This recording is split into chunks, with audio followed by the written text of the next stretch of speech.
जय श्री राम।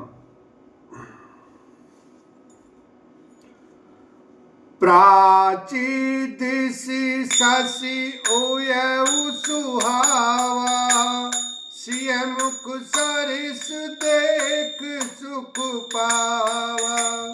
बहुरी विचार कीन मन माही, सिय बदन समहिम करनाही। उधर पूर्व दिशा में सुंदर चंद्रमा उदय हुआ। श्री रामचंद्र जी ने उसे सीता के मुख के समान देखकर सुख पाया। फिर मन में विचार किया कि यह चंद्रमा सीता जी के मुख के समान नहीं है। जन्म सिंधु पुनि बंद विशुद्धिन मलिन सकलंक, सिय मुख समता पावक में चंद बापुरो रंग। लखन सिया राम जय जय राम। खारे समुद्र में तो इसका जन्म, फिर उसी समुद्र से उत्पन्न होने के कारण विष इसका भाई। दिन में यह मलिन शोभाहीन निस्तेज रहता है और कलंकी काले दाग से युक्त है। बेचारा गरीब चंद्रमा सीता जी के मुख की बराबरी कैसे पा सकता है।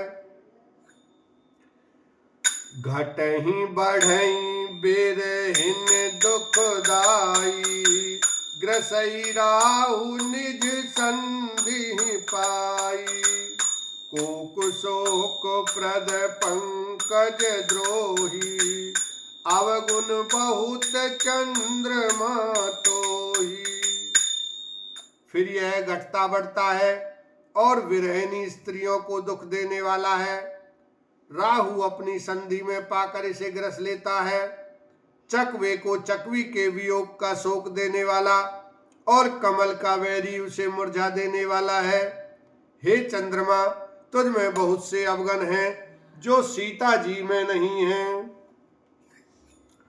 वैदेही मुख पट तर दीने, होई दोष बड़ अनुचित कीने। सिय मुख छवि विधु ब्याज बखानी, गुर पही चले निशा बड़ी जानी। अतः जानकी जी के मुख की तुझे उपमा देने में बड़ा अनुचित कर्म करने का दोष लगेगा। इस प्रकार चंद्रमा के बहाने सीता जी के मुख की छवि का वर्णन करके बड़ी रात हो गई। जान वे गुरु जी के पास चले। कर मुनि चरण सरोज प्रणाम, आयुष पाई कीन विश्राम।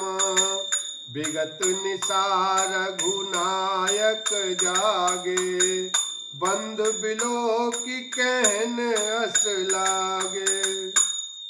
मुनि के चरण कमलों में प्रणाम करके आज्ञा पाकर उन्होंने विश्राम किया।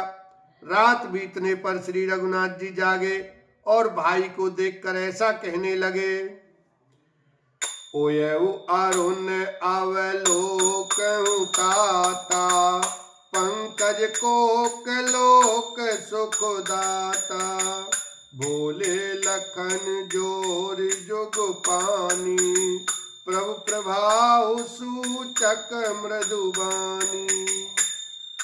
हे तात, देखो कमल चक्रवाक और समस्त संसार को सुख देने वाला अरुणोदय हुआ है। लक्ष्मण जी दोनों हाथ जोड़कर प्रभु के प्रभाव को सूचित करने वाली कोमल वाणी बोले। अरुणोदयम सकुचे कुमद, उड़गन ज्योति मलीन। जिम तुम्हारे आगमन सुनी, भय निरपति बलहीन। लखन सिया राम जय जय राम। अरुणोदय होने से कुमुदनी सकुचा गई और तारागणों का प्रकाश फीका पड़ गया। जिस प्रकार आपका आना सुनकर सब राजा बलहीन हो गए हैं। नृप सब नखत करई उजियारी, तारि न सकहि चाप तम भारी। कमल कोक मधुकर खगनाना, हर से सकल निशा अवसान। सब राजा रूपी तारे उजाला मंद प्रकाश करते हैं, पर वे धनुष रूपी महान अंधकार को हटा नहीं सकते।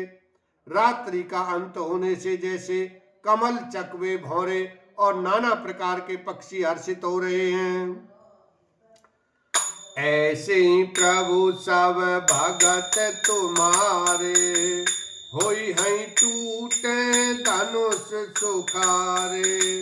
ओयऊ भानु बिनु श्रम तम नासा, दुखे नखत जग तेज प्रकाशा।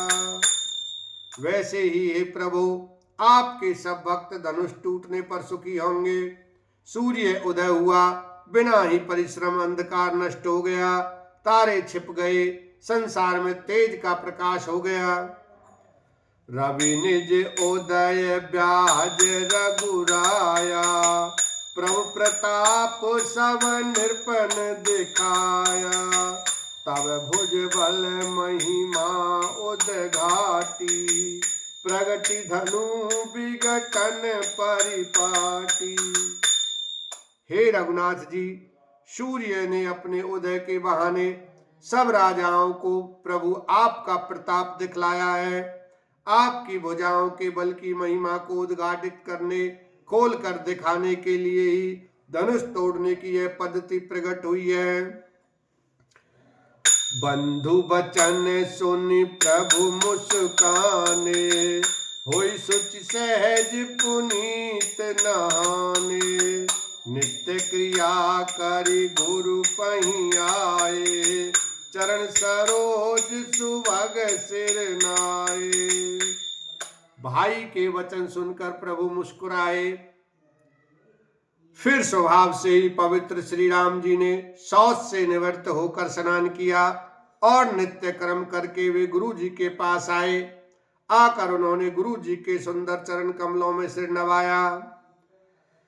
सतानंद तब जनक बुलाए, कौशिक मुनि पहि तुरत पठाए। जनक विनय तिन आई सुनाई, हर से बोल लिए दो भाई। तब जनक जी ने सतानंद जी को बुलाया और उन्हें तुरंत ही विश्वामित्र मुनि के पास भेजा। उन्होंने आकर जनक जी की विनती सुनाई। विश्वामित्र जी ने हर्षित होकर दोनों भाइयों को बुलाया। सतानंद पद बंद प्रभु, बैठे गुरु पहि जाए। चलऊ तात मुनि कहे तब, पटवा जनक बुलाए। लखन सिया राम जय जय राम। सतानंद जी के चरणों की वंदना करके प्रभु श्री रामचंद्र जी गुरु जी के पास जा बैठे। तब मुनि ने कहा, हे तात, चलो जनक जी बुला भेजा है। मास पारायण 8वां विश्राम, नवान पारायण 2रा विश्राम। बोलो सियावर रामचंद्र की जय, उमापति महादेव की जय।